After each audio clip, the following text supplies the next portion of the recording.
Ավարտվել է 2025 թվականի սեպտեմբերի 24-ին Փարաքար համայնքի նախկին ղեկավարի ոստիկանության աշխատակցի սպանության դեպքերի առթիվ նախաձեռնված քրեական վարույթի նախաքննությունը երկու անձի մասով։ Հարուցվել է հանրային քրեական հետապնդում, նրանց նկատմամբ որպես խափանման միջոց կիրառվել կալանքը։ Մարտի 1-ի քրեական վարույթով մեղադրյալ Հանրապետության ոստիկանության պետի տեղակալի պաշտոնը զբաղեցրած Սաշա Աֆյանի վերաբերյալ նախաքննությունն ավարտվել է եւ վարույթի նյութերը մեղադրական եզրակացությամբ ուղարկվել են դատարան։ Քրեական վարույթով հիմնավորվել է, որ Աֆյանը 2008 թվականի մարտի 1-ին կազմակերպել է ոստիկանության տարբեր ստորաբաժանումների կողմից բռնության եւ հատուկ միջոցների գործադրմամբ Երևանի Ազատության հրապարակում նստածույց անող խաղաղ ցուցարարներին ցրելու, ապա քաղաքի կենտրոնական հատվածներում նրանց կուտակումները, հնարավոր ցույցերն ու հավաքները բացառելու գործողություններ, որի հետևանքով հասարակության եւ պետության օրինական շահերին պատճառվել է էական վնաս։ Վերաքննիչ քրեական դատարանը հունվարի 12-ին մերժել է Մայրաթորի դիվանապետ Արշակարգ եպիսկոպոս Խաչատրյանի կալանքի դեմ բողոքը, նրան թողնելով կալանքի տակ։ Քննչական կոմիտեն պարզել է, որ 2021 թվականի փետրվարից մինչև 2024-ը ՎՍ-ն եւ ԴԳ-ն Facebook-ում ստեղծել են հիմնականում ԱՄՆ-ում բնակվող հայրենակիցների լուսանկարներով կեղծ անհատական էջեր, որոնց միջոցով ներկայացել են այդ անձանց ընկերներին ու բարեկամներին ու տարբեր պատրվակներով գումարներ պահանջել։ Վերջիններս հափշտակել են ընդհանուր 686,320 դրամ։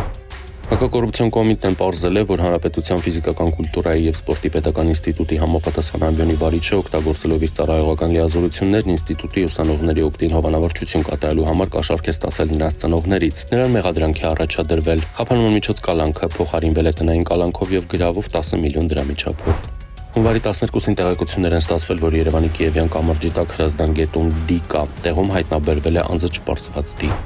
Հունվարի 9-ին տեղեկություններ են ստացվել, որ ծեծի ենթարկվելու հետևանքով բժշկական օգնության է դիմել երկու քաղաքացի։ Պարզվել է, որ վիրավորներից մեկը Սյունիքի մարզի բնակիչ 23-ամյա Սարգիս Բ-ն է եւ նրա հայրը Սյունիքի մարզի բնակիչ 50-ամյա Դավիթը։ Սարգիսը ոստիկաններին հայտնել է, որ վանքի տապ թաղամասում գործող ավտոտեղ սպասարկման դիմաց կենցաղային հարցերի շուրջ ցակած վիճաբանության ժամանակ համակուրսեցի Սյունիքի մարզի բնակիչ 23-ամյա Աղասի աթոռով հարվածել է իր գլխին, ինչից վայր է ընկել, ապա սկսել ոտքերով հարվածել մարմնի տարբեր հատվածներին, իսկ երբ հայրը Դավիթը փորձել է իրեն բարձրացնել գետնից, Աղասին աթոռով մեկ անգամ հարվածել է հոր գլխին, ով նույնպես ընկել է գետնին, որից հետո ոտքերով հարվածել է իրենց ու հեռացել։ Հունվարի 12-ին տեղեկություններ են ստացվել, որ Արթիկ քաղաքի Խանջան փողոցի տներից մեկի բակում տղամարդու դի կա։ Ոստիկանները հայտնաբերել են Արթիկի բնակիչ 64-ամյա Հովհաննեսի դին։ Հունվարի 12-ին ահազանգ է ստացվել, որ Այգեստան գյուղում տուն է այրվում։ Փրկարները նախ կանխել են վագոն տնակում առաջացած կրակի տարածումը, ապա մարել այն, ինչից հետո ներսում հայտնաբերել են տղամարդու մոխրացած դի։ Հունվարի 10-ին Թեղուտ բնակավայրի վարչական տարածքում գտնվող հացատներից մեկում ձերբակալվել է 22-ամյա մի երիտասարդ, նա 2025 թվականի հոկտեմբերի 27-ից հետախուզվում էր սպանության փորձի մեղադրանքով։ Տեղեկություններ են ստացվել, որ փաստաբանը տեսակցության ընթացքում պատրաստվում է թմրամիջոց փոխանցել իր վստահորդին։ Քրեակատարողական հիմնարկի ծառայողները խուզարկության են ենթարկել Վանաձոր քրեակատարողական հիմնարկի իր վստահորդին այցելած փաստաբանին, ինչի արդյունքում վերջինիս մոտ գտնվող պայուսակից հայտնաբերվել է ծխախոտի տուփ, որի մեջ առկա է եղել 8 առանձնացված փաթեթ։ Փաթեթների զննությամբ դրանցում հայտնաբերվել են ընդհանուր 21.9 գրամ քաշով մարիխուանա տեսակի թմրամիջոցին նմանվող զանգված, 2.9 գրամ քաշով փոշենման դարչնագույն զանգված, 0.8 գրամ քաշով սպիտակ փոշենման եւ բյուրեղանման զանգված փաստաբանը ձերբակալվել է։